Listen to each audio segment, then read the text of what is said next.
baroque de Monteverdi, D'accord. avec un chœur. Ouais. Toute la réverb que vous allez entendre, elle est Alors, artificielle, tous les mais instruments, voilà. tous les instruments ont Il y aura- chacun il y leur aura canal. des choses, voilà, il y aura des choses qui se passeront frontalement, et Ouais. puis il y a des choses qui vont se développer Ouais, ouais. un peu dans l'espace. Et, Ah, ouais. Voilà, bah, je vous Sentar-se l'envoie. em mesa, sentar-se em mesa. Si, bah oui, si vous êtes au milieu, c'est un Ouais, un peu c'est encore mieux. C'est encore mieux. Ah oui, déjà une table de mixage,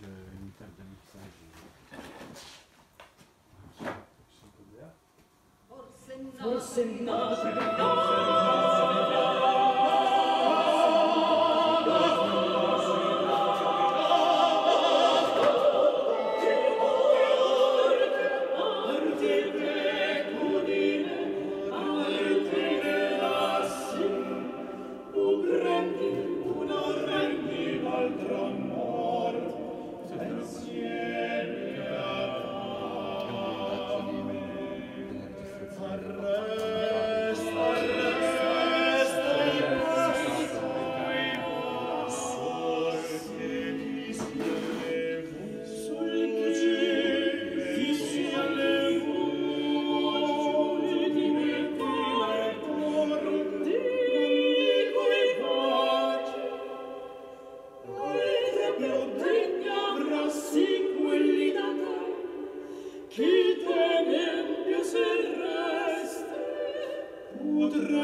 Mais voilà, du coup, c'est de créer des scénographies sonores, un peu comme ça. Et, mais bon, il y a vraiment des résultats très différents par rapport aux artistes qui passent, qui l'utilisent de des manières complètement différentes. Voilà. Mais la prise de son, ça fait comment? La prise de son, ça peut Il y a être... combien de micros? Il y a combien chacun sa voix et... ça dépend. Vous savez un peu comment ça marche, le principe des enregistrements, non? Du coup, il y a un micro, il y a quelqu'un qui chante dedans ou qui joue un instrument. Et en gros, nous, qu'est-ce qu'on fait? On reprend chaque enregistrement et on le place dans un espace virtuel. D'accord. Et on peut ou recréer des situations réelles, on va dire, ou en créer des complètement imaginaires.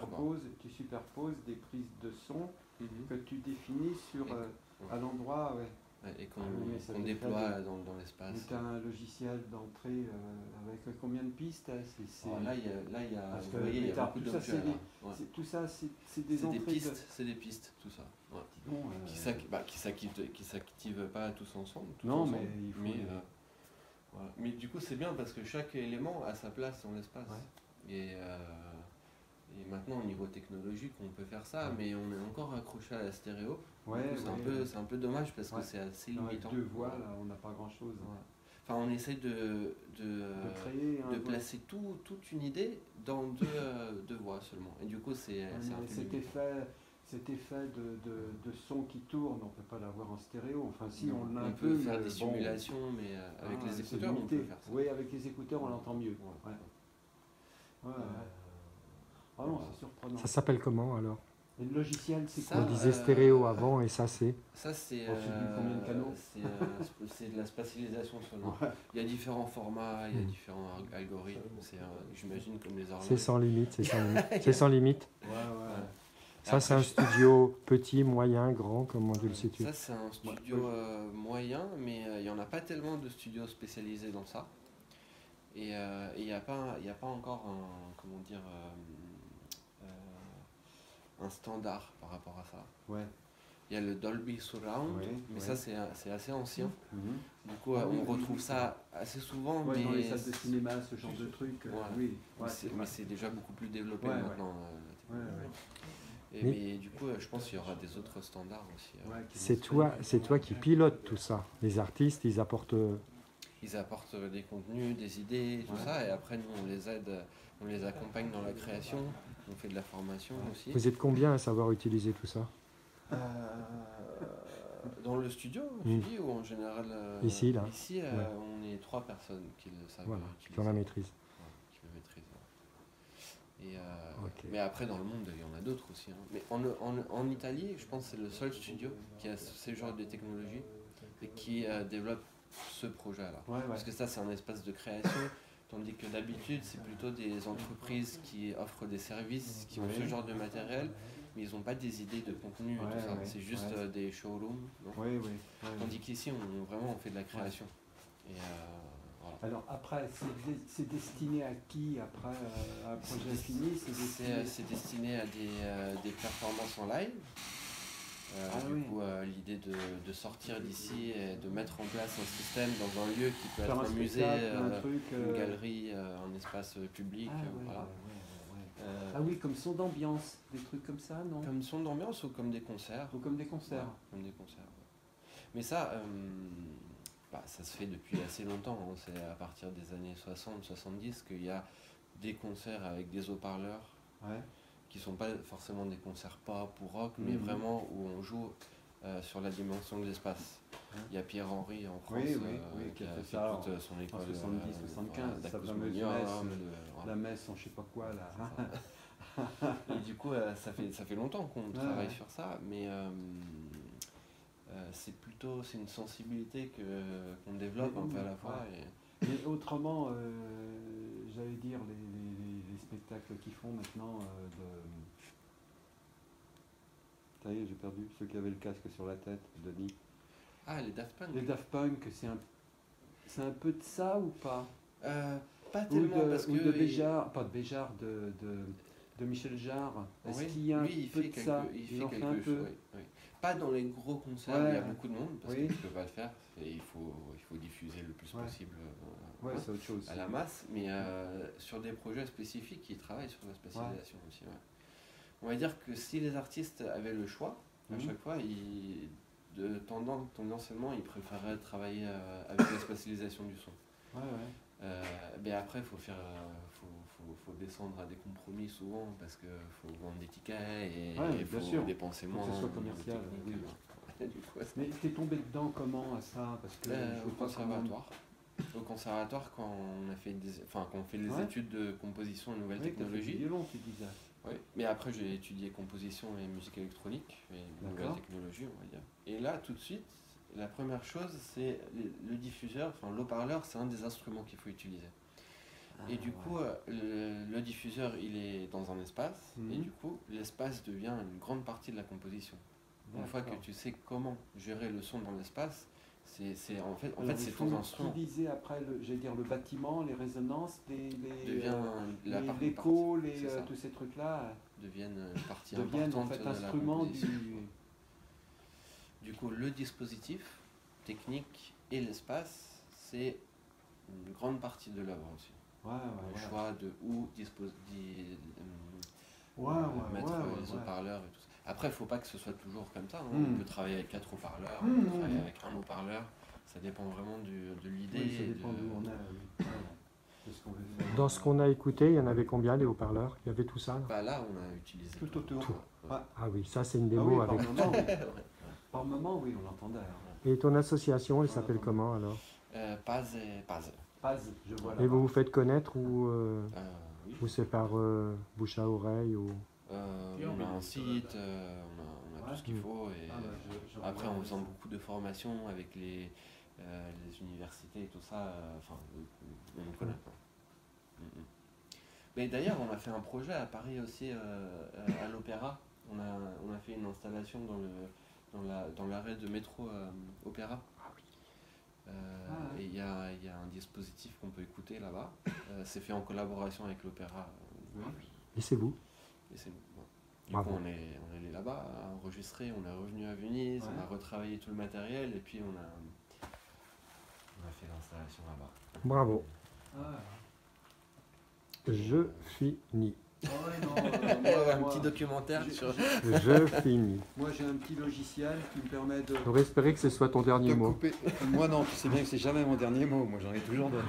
J'ai mon petit logiciel qui me permet de couper par endroit, de déplacer les trucs. Mais le principe c'est ça, mais après, dans l'espace. Dans l'espace. Merci. Ah non, beaucoup. bravo, hein. Bravo, je ne savais pas que ça existait, ça. Merci. À ce niveau-là, je ne pensais pas que ça existait. Merci. C'est un sacré boulot quand même. Hein. Et il y a beaucoup d'artistes de Paris aussi qui viennent ici de temps en temps.